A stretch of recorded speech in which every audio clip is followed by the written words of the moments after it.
Ciao a tutti e bentornati in un nuovo video paranormal. Amici, era da un po' che volevo raccontarvi questa storia, secondo me una tra le più misteriose ed inquietanti in assoluto. Quando parliamo di paranormale siamo abituati alla presenza indiscussa di case infestate, ma qui c'è una vera e propria magione, una tra le più infestate al mondo, una casa mai ultimata, ma soprattutto costruita per intrappolarne all'interno gli spiriti delle persone uccise dai fucili Winchester. Questa casa venne costruita su ordine della vedova Winchester, una donna molto ricca ma anche molto sola e devastata dal dolore, ma ne vedremo più avanti il motivo. Questa storia vera è stata anche da spunto per un film che è uscito nelle sale cinematografiche nel febbraio del 2018 e pensate che alcune scene sono state girate proprio all'interno della location da cui ha preso spunto. La vedova Winchester, e questo è il titolo del film che io vi straconsiglio perché è fatto molto bene e a me è piaciuto tantissimo. Ma amici, prima di iniziare con la storia di oggi, iscrivetevi al canale e attivate la campanellina delle notifiche per non perdere tutti i miei prossimi video se siete appassionati come me di paranormale, misteri e storie true crime. Ma adesso iniziamo! Sarah Lockwood Pardee nacque in Connecticut nel 1839. Era la quinta di 7 figli. Sembra che fosse una bambina prodigio, molto intelligente. Infatti ricevette un'istruzione importante, soprattutto per via del fatto che la famiglia era molto benestante. Già da piccola sapeva suonare il pianoforte e imparò ben 4 lingue. Crescendo diventò anche una bellissima ragazza, tanto da essere soprannominata la Bella di New Haven. La posizione sociale della famiglia le permise di fare incontri importanti.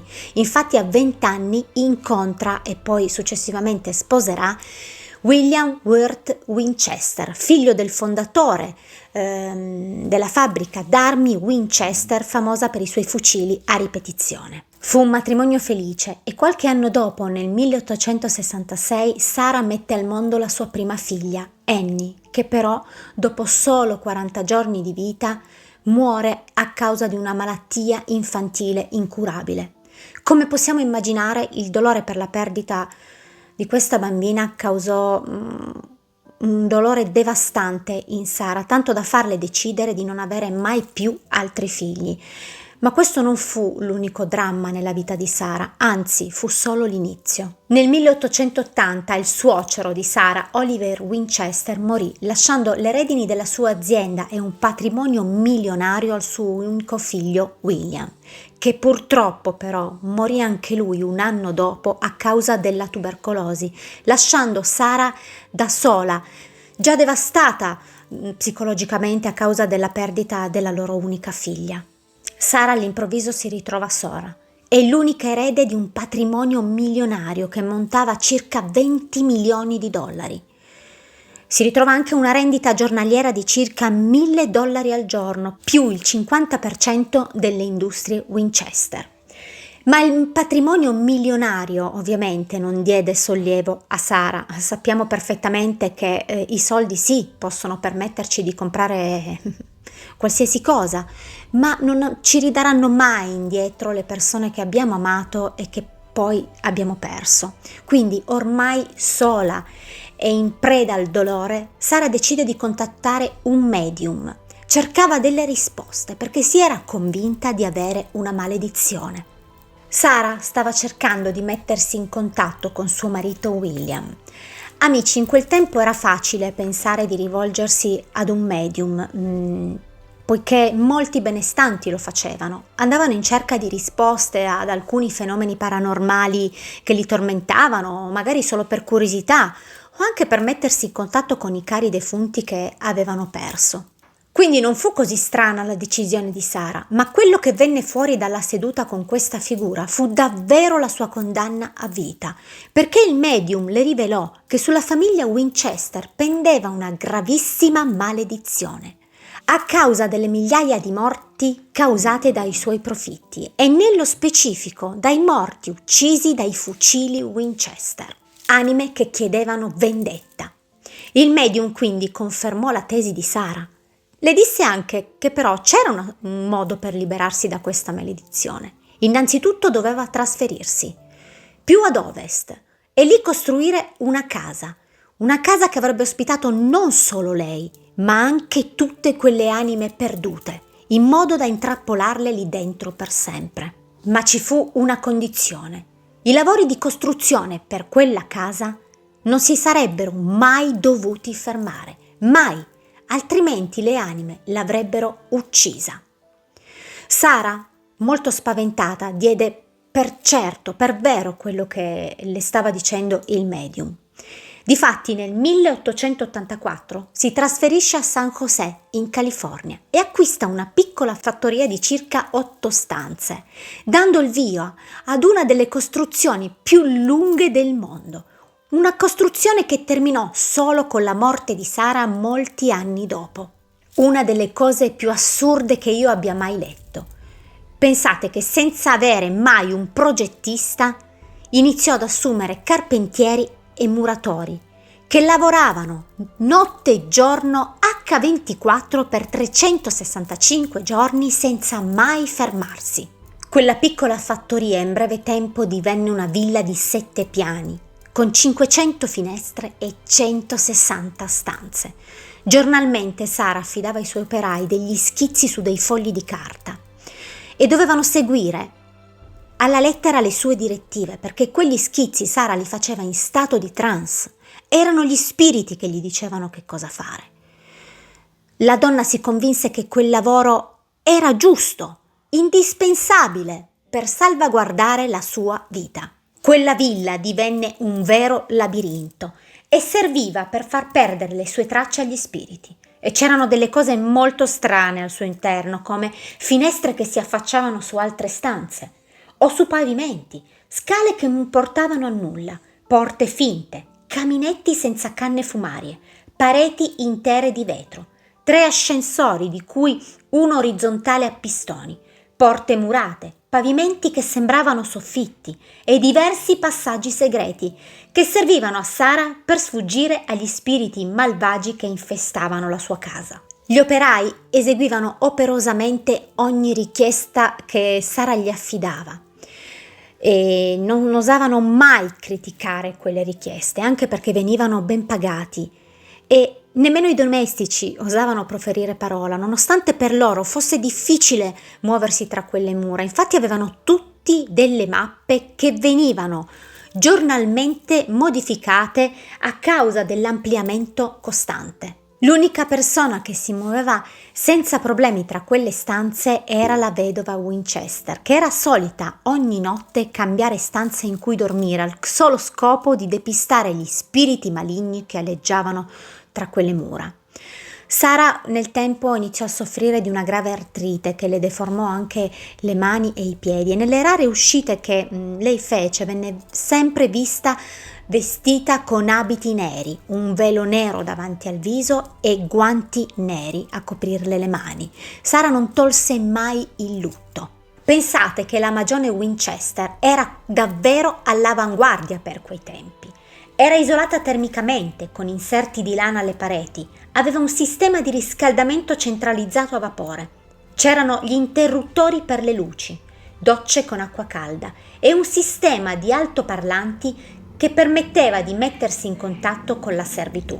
E qui ci si chiese come mai una donna, sì molto colta, ma senza alcuna conoscenza dell'ingegneria, abbia mai potuto costruire tutto ciò. Un'altra stranezza di Sara era l'ossessione per il numero 13.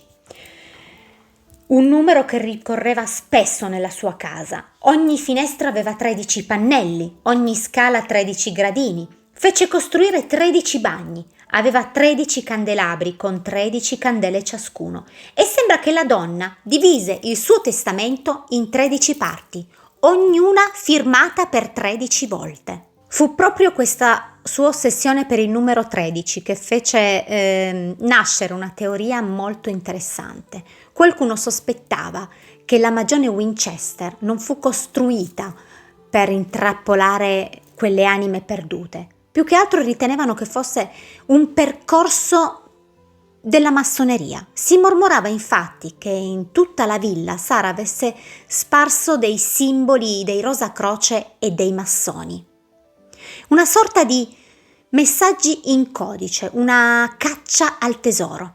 Nel 1906 però un violento terremoto fece crollare alcune parti della casa e dei 7 piani che c'erano ne rimasero soltanto 4.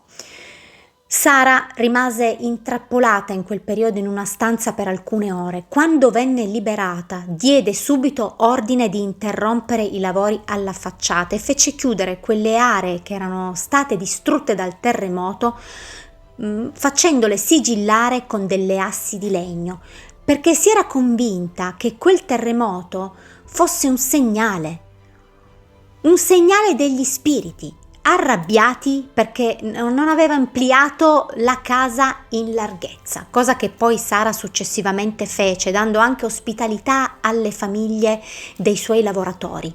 Pensate che alla sua morte la proprietà vantava circa 162 acri di terreno. Sarah Winchester morì nel sonno il 5 settembre del 1922 all'età di 82 anni.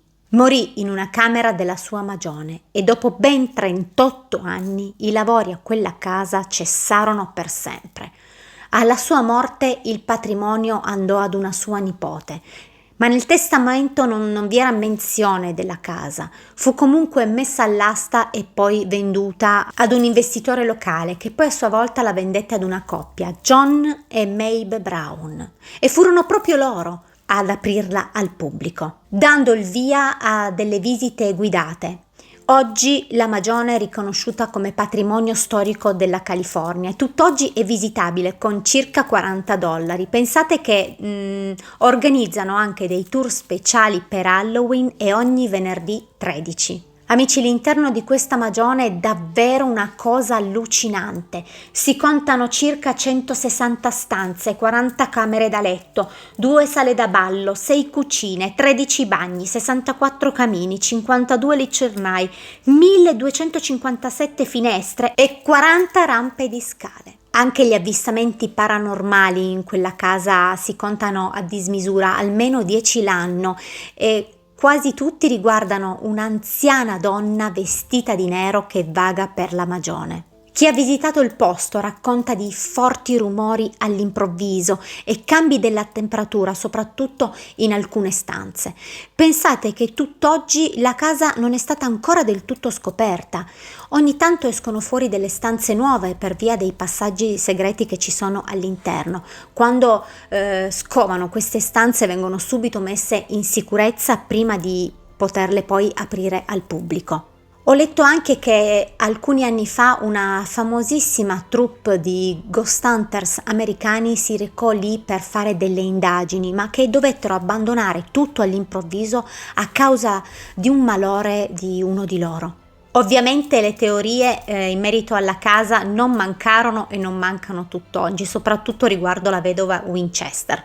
C'è chi pensa che fosse solo pazza per via dei troppi lutti subiti. C'è invece chi la ritiene una filantropa un po' eccentrica, perché comunque in qualche modo tenne in piedi un cantiere per ben 38 anni e diede molto lavoro alla gente del posto, senza contare che in quegli anni fece anche costruire un ospedale per malattie polmonari in onore del marito.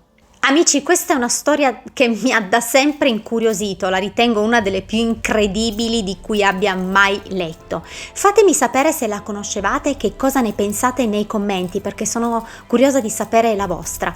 Credete davvero alla maledizione che aleggiava sui Winchester o magari che Sara fosse diventata pazza per via dei lutti subiti, soprattutto a causa della perdita della sua bambina?